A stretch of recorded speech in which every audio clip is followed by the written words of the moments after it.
बिस्मिल्लाहिर्रहमानिर्रहीम। आज मैं आपको बनाना सिखा रही हूँ मूली के पराठे। इसको बनाने के लिए हमने 1 किलो मूली ली है। इसके साथ साथ मैंने एक प्याज लिया है, 5 से 6 हमने हरी मिर्चें ली हैं। इसी के साथ साथ हमने 1 टीस्पून नमक, 1 टीस्पून हल्दी, 1 टीस्पून कुटा भुना हुआ धनिया और 1 टीस्पून हमने कुटा भुना हुआ जीरा लिया है। इसी के साथ साथ हमने 1 टेबल स्पून पिसी हुई लाल मिर्च पाउडर लिया है और साथ ही हमने घी लिया है, जिससे हम पराठे जो है वो फ्राई कर सके। अब मैं आपको मेथी की चटनी बनाना सिखा रही हूँ। मेथी की चटनी बनाने के लिए हमने 1 पाव जो है वो मेथी ली है, 3 हमने टमाटर लिए हैं, 4 हमने हरी मिर्चें ली हैं, 1 हमने साबुत लहसुन लिया है, जिसके हम 8 से 10 लहसुन के जवे जो है वो इस्तेमाल करेंगे। 1 टेबल स्पून जो है हमने जीरा लिया है। मेथी की चटनी जो है वो हम हावन दस्ते की मदद से बनाएंगे। सबसे पहले जो हमने हरी मिर्चें ली हैं, जिन्हें मैंने चॉप कर लिया है, वो हम हावन दस्ते में शामिल करेंगे। इसके बाद हम इसके अंदर 1 टेबल स्पून जीरा शामिल करेंगे। जीरा इसमें शामिल करने के बाद हम इसके अंदर जो हमने 8 से 10 लहसुन के जवे इस्तेमाल किए वो इसमें शामिल करेंगे। इन तीनों इंग्रेडिएंट्स को हावन दस्ते में शामिल करने के बाद हम इन्हें मोटा मोटा सा कूट लेंगे। इन्हें कूटने के बाद अब हम इसके अंदर थोड़ा थोड़ा करके जो है मेथी को शामिल करेंगे और इसे भी हम कूट लेंगे।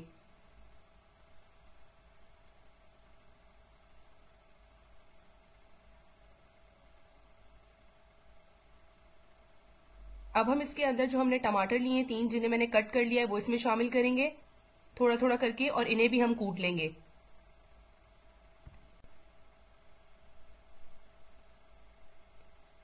इन सब इंग्रेडिएंट्स को अच्छी तरह से कूटने के बाद हम इसके अंदर 1 टीस्पून नमक शामिल करेंगे और इसे मजीद कूटेंगे।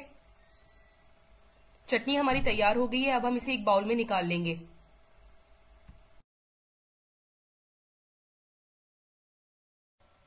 मूली के पराठों के लिए अब हम अपना मटेरियल तैयार कर लेते हैं। सबसे पहले जो हमने 1 किलो मूली ली थी, इसे हमने अच्छी तरह से वॉश करके इसे छील लिया है। अब हम इसे कद्दूकश कर लेंगे। इस तरह से कद्दूकश करने के बाद हम इसके अंदर 1 टीस्पून नमक और 1 टीस्पून हल्दी शामिल करेंगे। नमक और हल्दी मूली में शामिल करने के बाद हम इसे मिक्स कर लेंगे।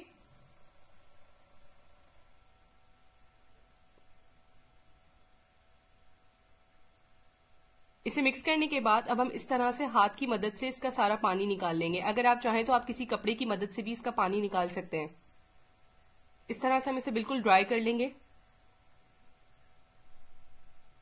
ये देखिए, हमने इसका सारा पानी निकाल लिया है। अब हम इसके अंदर दोबारा से 1 टीस्पून नमक शामिल करेंगे, 1 टेबल स्पून पिसी हुई लाल मिर्च पाउडर शामिल करेंगे, 1 टीस्पून हम इसके अंदर कुटा भुना हुआ जीरा शामिल करेंगे और 1 टीस्पून हम इसके अंदर कुटा भुना हुआ धनिया शामिल करेंगे। इन सब इंग्रेडिएंट्स को शामिल करने के बाद हम इसे मिक्स कर लेंगे।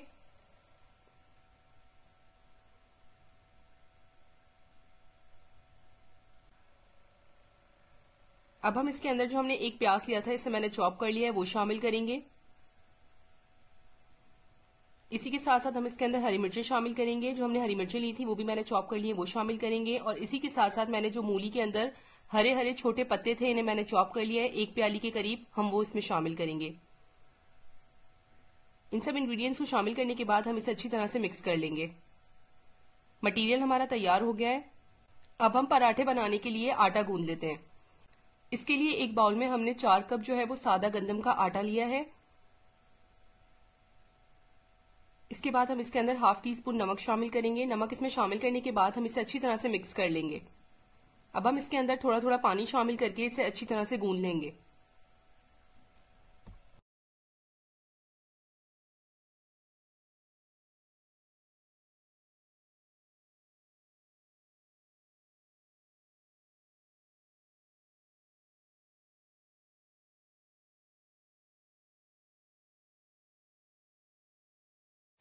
आटा गूंदने के बाद हम इसके ऊपर 1 टेबल स्पून के करीब ऑयल लगाएंगे अच्छी तरह से और इसे कवर करके 5 से 10 मिनट के लिए रख देंगे।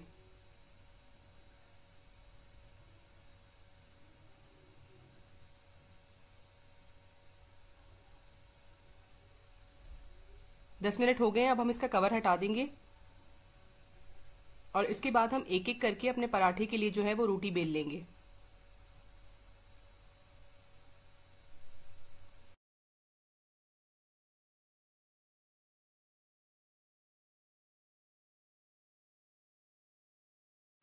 इस तरह से थोड़ा सा सूखा आटा इस्तेमाल करते हुए हम अपने पराठे की रोटियां जो हैं वो बेल लेंगे। रोटी हम ना ज़्यादा मोटी बेलेंगे ना ज़्यादा पतली बेलेंगे, नॉर्मल हम रोटी बेल लेंगे।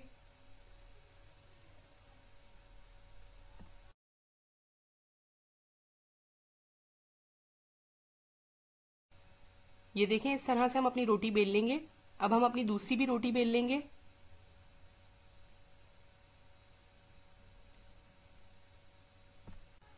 पराठा तैयार करने के लिए हमने जो है इस तरह से अपनी 2 रोटियां बेल ली हैं। अब हम स्पून की मदद से इसमें फिलिंग कर लेंगे।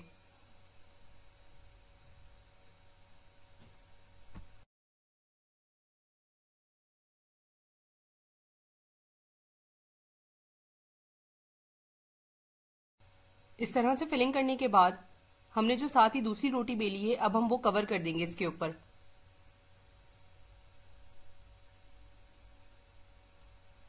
और इसे कॉर्नर से हल्का सा प्रेस कर देंगे।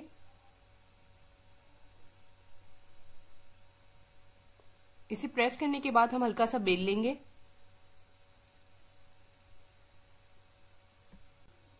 पराठा हमारा तैयार हो गया है। अब हम इसे जो है वो फ्राई कर लेंगे।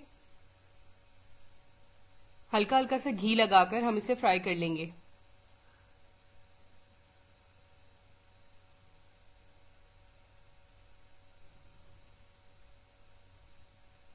जब ये एक साइड से फ्राई हो जाएगा तो हम इसकी साइड जो है वो चेंज कर देंगे। फिर हम इसे दूसरी साइड से भी इसी तरह से फ्राई कर लेंगे।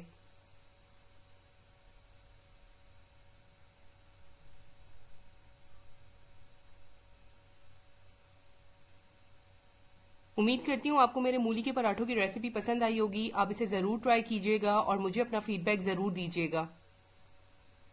ये देखें, इस तरह से हम अपना पराठा जो है वो फ्राई कर लेंगे। अब हम इसे एक प्लेट में निकाल लेंगे। पराठा हमारा तैयार हो गया है।